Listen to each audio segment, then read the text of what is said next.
हरिः ओं सुप्रभातं नमांसि स्वस्ति सर्वेभ्यः।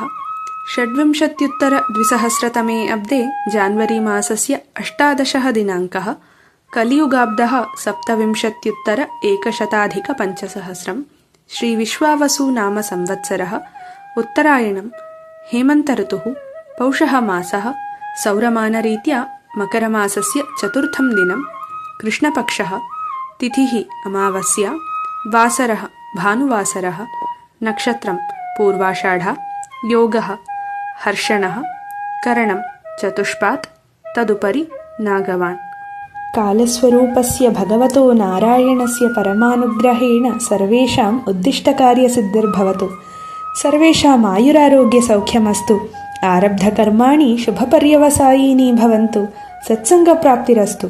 सर्वे देशसेवासन्नद्धाः दीनानुकम्पायुक्ताः दानशीलाः धार्मिकाश्च सन्तु। शुभदिनम् इति गीर्वाणी।